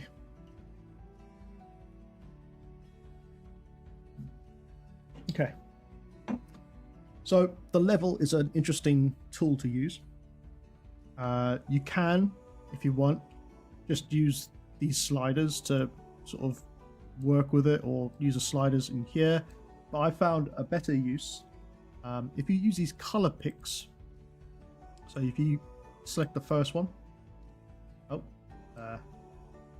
one from Comics Legend, why couldn't those level adjustments just be used above the other layers?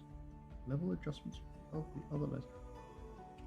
I don't know what you mean. Could you elaborate a little bit more, maybe? That'd be helpful. I tend to just use adjustment layers at the very top because, again, we're working as a non-destructible, as much as a non-destructible environment here. So keeping the adjustment layers at the top will mean that I can adjust the final image and not have to worry about destroying what we've already created. It says, why did you have to merge the layers? I haven't merged the layers. They're all still here, I think. I think that's what you mean, right?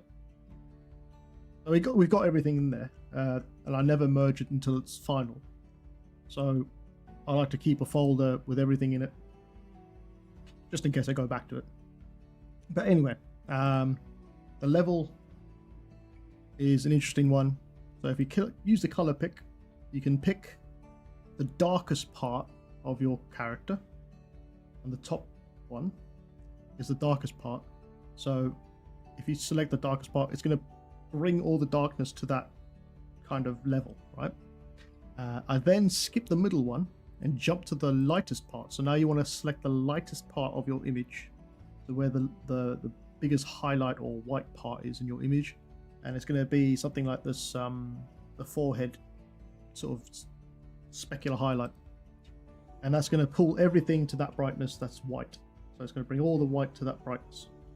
Now it's a bit harsh, but it's not too bad. If you hit Alt on the keyboard, on the white one here, on this white color pick, or the highlight, you can see where the highest light source is on your image. The whitest part is on your image. So if you really wanted to, you can select as close as you can to that, and it's going to change the outlook of your image to match it. And then the middle one is pretty good because you can now change the color, the overall color of the image, to however you like. So just picking at random, you can go and you can have just, you know, have some fun, try and find a good overall sort of color palette that you want to go for. I think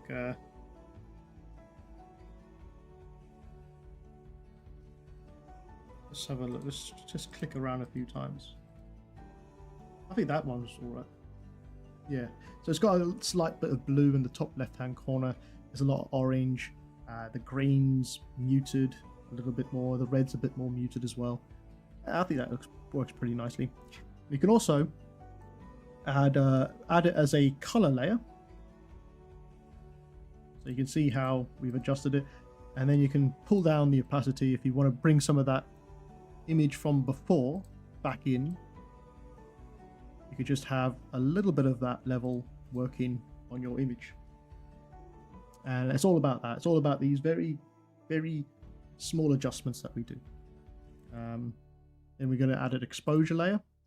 Now, I tend to just use the gamma correction for this and just adds a little bit of dark tones back in to the image. So you turn it on and off. And again, bring down the opacity a little bit. And I'm going to add another brightness. And I know we've already added a brightness, but this brightness is going to be different. So I'm going to actually brighten the entire image up more. Right? You could do this with exposure as well. Let's actually try that. So I'm going to leave that one there. I'm going to add another exposure. Yeah, let's do it with the exposure. So you can add exposure or brightness depending on which one you want to use. We're going to use exposure. And I'm going to invert the mask so that it's all black. Grab a soft brush. And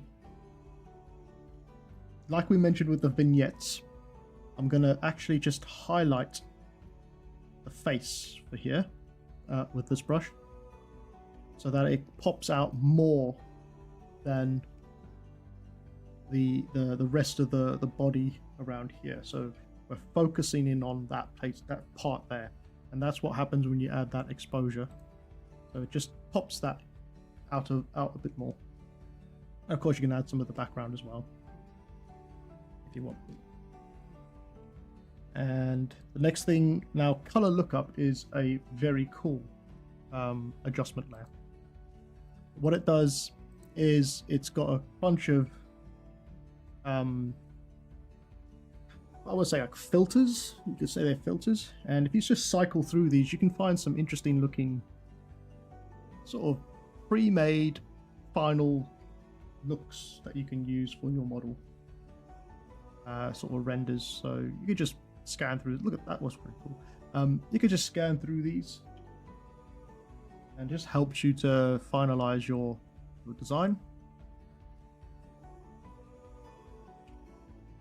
In fact, you can also add this as a color, which is what I normally do, and just cycle through these again and just find one that will fit the type of mood you're going for. Right, so we're looking at a, well, that's pretty cool, but we're looking for one that is him coming through a war zone or walking through a war zone. We kind of want to mute the colors a little bit more.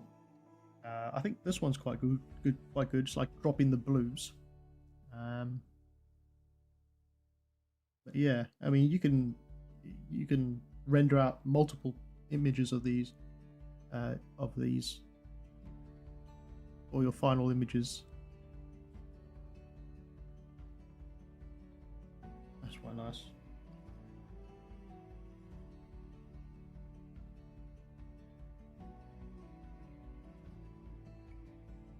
I'm actually stuck. I don't know which one to choose.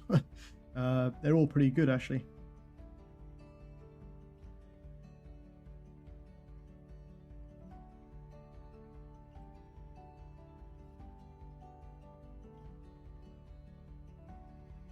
Yeah.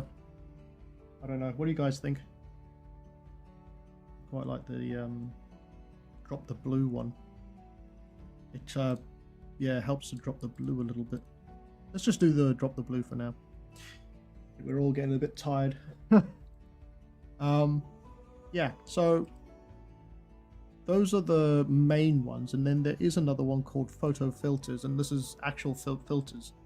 You can add some colors in here, so you know your sort of just it's like an overlay of color for your character. If you wanted to bring back in the blue, or you wanted to bring in other assets or effects, maybe some yellow, or we just tone down the yellow with the opacity a bit more.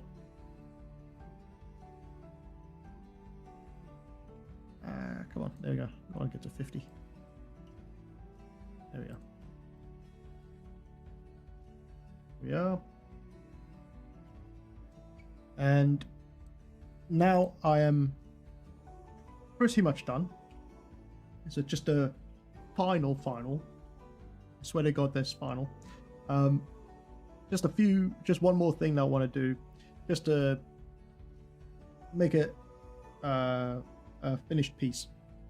So what I'll do is I'll duplicate the folder, and then I will come over to the crop and just crop it, because it'll make sense in a minute. Crop it because we don't want to have everything on the outside, so we just want that. And I'll merge this so it's all one piece, it's all one image. And I'll come up to filters, sharpen, smart sharpen, and smart sharpen just tightens that image again, because it looked a little bit blurry, but now it looks a bit more tightened and sort of stronger, sharper features on everything. And I'll just say okay. Then I'll duplicate that one, and I'll go to filter, blur, motion blur. Now you don't need a lot of motion blur, you just need a little bit of motion blur. It's just to make it look a bit more like everything is, some of the models got a bit of motion to it. And I'll just say okay, and I'll add a mask, invert it, grab the soft brush, and I want to blur out these horns and some of the shoulder here, and just about the bottom here and the side. Again, I'm focusing on this key area. Everything else can get a little bit of blur to added to it, and a little bit of movement.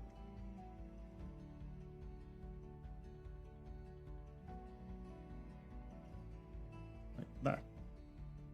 Yeah, that'll do. And then I'll duplicate the final piece again. Come up to filters, noise, add noise. Now this is going to give us a, how can I say this? It's going to break up the surface of the image a bit, give it a bit of noise, just makes it a final piece basically.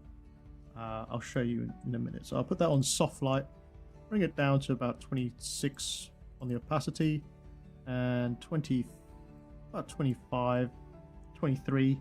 And if we zoom in, I don't know if you can see that. Can you see these little specks along the image here? Well, that's what that map does. Right now, it might look a bit weird, but that's only because we're so close to it. If we zoom out, it just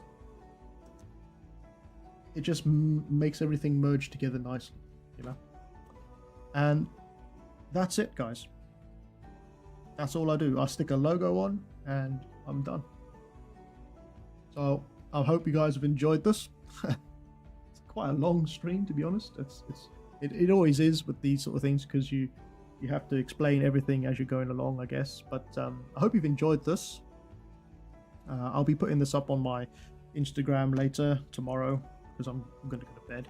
But yeah, if you want to rewatch any of the other live streams where we sculpted the actual orc to bring it into Photoshop and Composite, then please consider becoming a member, and you'll be able to watch all the past live streams. I hope you've enjoyed this. I'm just going to quickly say a big thank you to my members. Where is it? Here we are. So I just want to say thank you to my YouTube members. I'm going to try and say the names, but I'm probably just going to say the first names for them, because there's quite a few of you. So we got a Maria, a Nicholas, Tierra Pong, Some Slice Creative, Zine VFX, Lucas, La Moral, Del Multiverso, Abish, Chuzi, Martin, I'll just call him Martin, a Japanese guy who I can't say his name because I can't read Japanese, but he's a Japanese guy, Ganesh, Joe, Lewis, Frateus, Alpa Natif 35, Ivan Savon, Joseph Bonkowski, Artza, Jace Burgoyne, Dave Newhouse, Matteo, Selek, and Nitze Krach. And also my Patreons. I'm just going to say tier 3 because tier 2 is quite a long list. So we've got Aaron Todman, Anno, Ganesh, Erwin Vandermine, Wayne, Fernando Cisneros Pasos, and Hoofy76. Again, I am having a sale on at the moment on my ArtStation. If you want, you can go there. You can grab some tutorials, brushes, models, try it out for yourself. Try out these techniques using ZBrush to render and to composite inside Photoshop. The coupon code is creative30, so that's CREATIVE30, and it's open for the whole of April. So if you want, go there, grab it. My Patreons, tomorrow you'll be seeing the first post for the ZBrush tutorial. The tutorial itself will start on the 8th, but there is a post coming out for my tier 3 members on Patreon, and it is exclusive tutorial for my Patreon tier 3s. Okay, right, thank you for coming out. Hope you guys have a great weekend. If you want, well, I'll see you on Monday because we've got the dragon tutorial to start or to carry on with. I'd love to see if you guys have any artwork. Go to my Discord channel. The link in the links below, but it doesn't work. So just check out on Discord, MLW Creative, and you'll see my logo. You'll see where I am. Yeah, join the Discord and show us your work. I want to thank all my Discord members as well, and I'll see you on Monday. So have a great weekend, guys. Take care.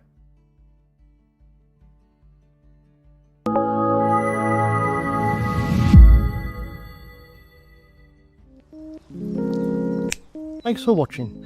If you're interested in more exclusive content and want to support my work further, then please check out my Patreon page at MLW_creative for more. Also, view past live streams you might have missed in Tier 3 tutorial support, where I will be archiving future streams moving forward. If you are interested in other full-length tutorials, brushes, and models, then check out my online stores for more useful content. I would also like to thank all my subscribers and patrons for supporting me for this long. Again, thanks for watching and stay safe.